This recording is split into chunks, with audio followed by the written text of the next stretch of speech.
Hi class, this is Dr. Delmar. I wanted to make you a video to help you with your written reports, but also just to help you kind of frame where you are with the class and how to end strong.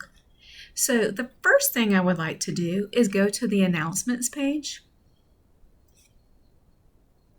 And I just want to bring your attention to the fact that several different resources and videos have been shared through the announcements section. So if you've missed the announcements, it's very important to you for you to go back and read them. I also have these sent to your email so that's convenient for you so that you can access this via email or the announcements section of the class itself. The one thing that I notice is I can see the numbers for how many people read the announcements, and not quite half of you read the announcements each time. And then, I'll get questions and things of that nature. It makes me think, I wonder how many people are reviewing the announcements or looking at the resources. So definitely make sure you look at that. So for example, you'll see there's one here on November 5th about written papers, and there's another one on November 9th about written papers. So if you could, please make sure you go back and review those recordings. Now, the next thing that I want to do is look at Unit 8. You'll see that that's one of the units that's due this week. And I'm going to review with you the written paper, knowing that that's due in a couple of days, but this is going to help you with your last paper as well.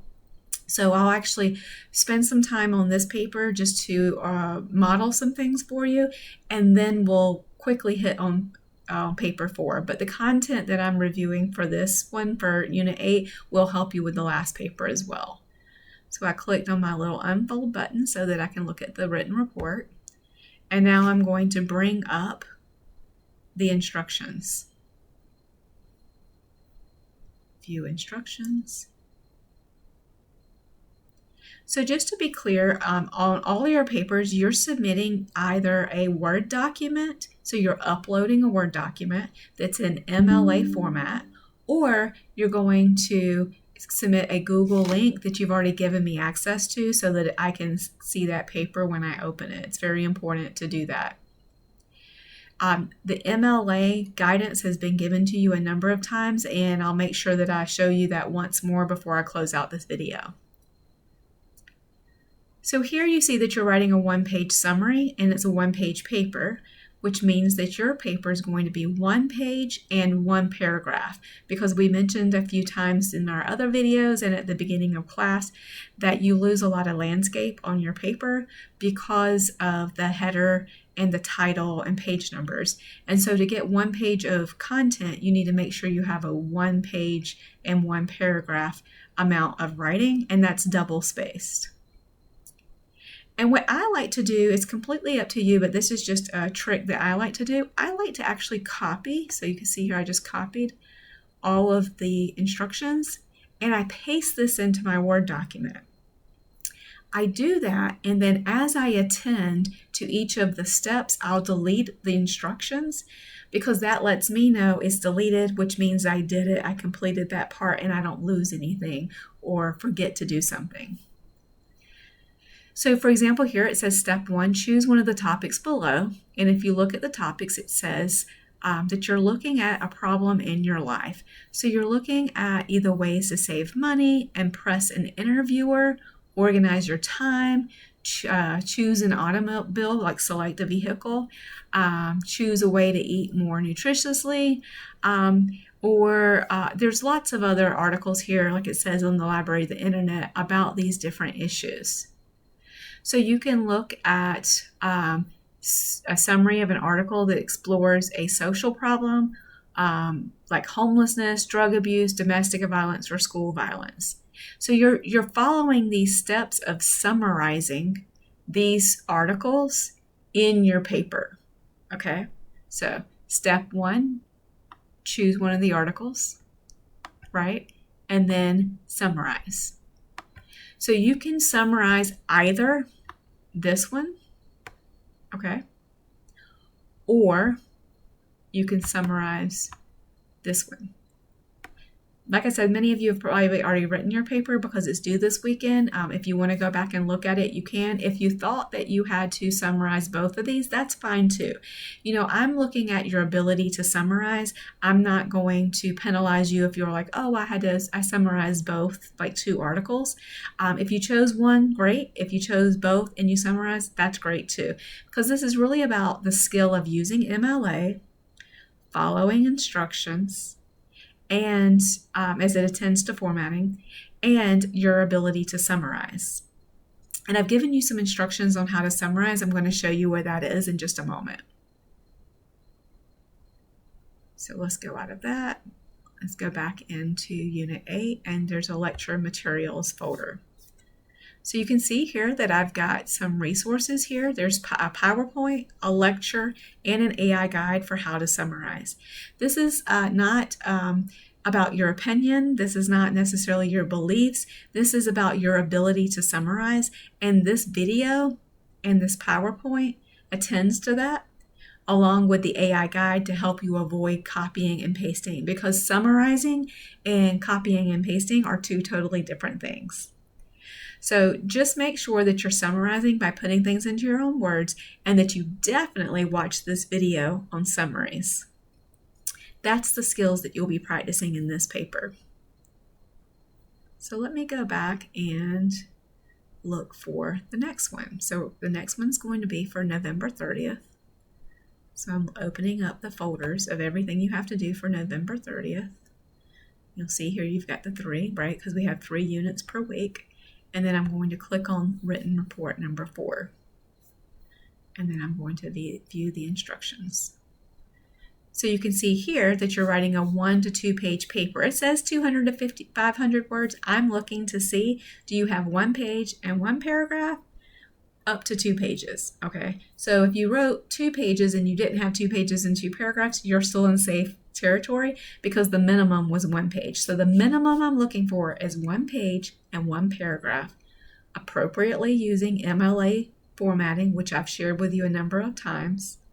In addition, that you use like your double spacing and you upload that Word document.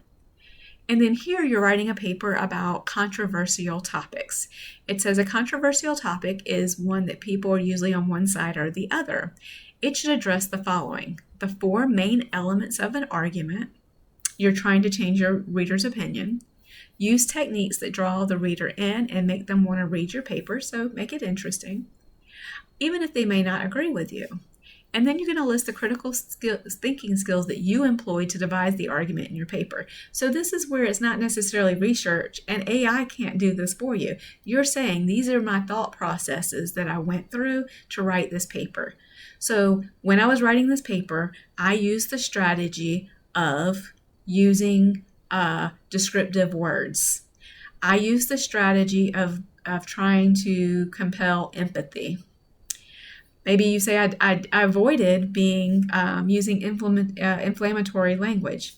And I do attend to that in that lecture video I just mentioned to you about the summary, and I think I've mentioned this in at least one other video as well. This is not about beating anybody up for their opinion. This is not you being on a podcast or some highly politicized show. That's not the purpose of this paper. The paper is not to be mean or ugly or say somebody's right and somebody's wrong. It's really to practice those elements of arguments that are writing skills. Because an argument doesn't always mean, I'm angry with somebody. It also can mean that I'm debating or providing points to one side or the other of an issue. And so maybe we should even look at it from a debate stance versus an argument stance. And then you do the same thing as before. You save and you submit your paper. So the first thing I would do is, if you feel like you're still not getting all the points on your papers, is go back to the announcements and look through all the resources that are shared. Or you can even go back into your folders and look at all of the materials that's available to you. And you'll just see here there's lots, right? I'm just showing you where some of these things are in your folders. Now, somebody did mention, you'll see there's lecture materials here, even in Unit 3, right? So really going back to those, I think would be important. And I'll open that just so you can see. So again, there's that AI guide, there's a written papers and use of AI guide video, and then there's actually an MLA sample paper. And that way, when you open it, if you're visual like me, you get to see exactly what the paper looks like. And I'll just do that just now, just to show you.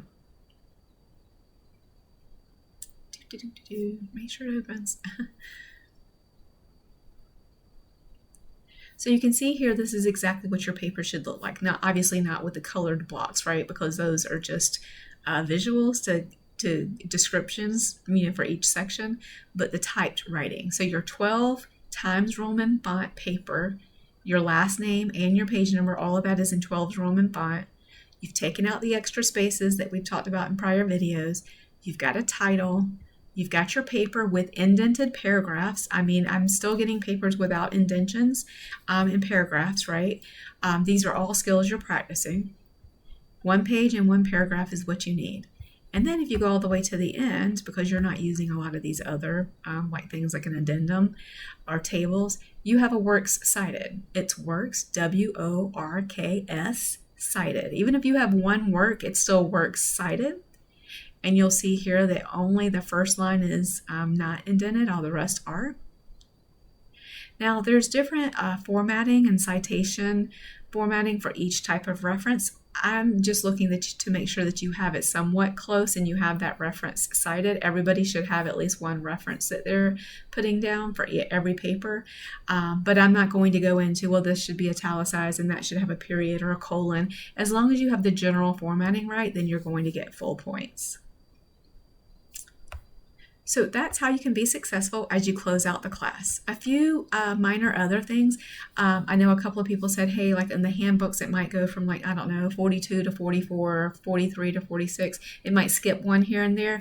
That's just because I removed a couple of them. So out of all the handbooks that are in McGraw, as long as it's not in Blackboard, then you don't have to do it, right? So only the ones in Blackboard are the ones that you're responsible for. If I've missed your message where, say, you had late work and something was locked, please just remember that I don't mind people reminding me again, like, hey, I was locked out. I didn't do this assignment. It's late and I can't do it. Just ping me, maybe text me. Texting actually works better because then I can get to it more quickly and I'll unlock those assignments for you. It's just easy sometimes to overlook those messages, especially when people are doing late work and they have a list of assignments. So definitely, I don't mind that at all. Just let me know. Well, I hope this helps you as you work through this weekend, and then we start next week. I'll have at least 1 more video next week for you as we close out, and I hope you have a wonderful rest of the day and a wonderful weekend. Thank you.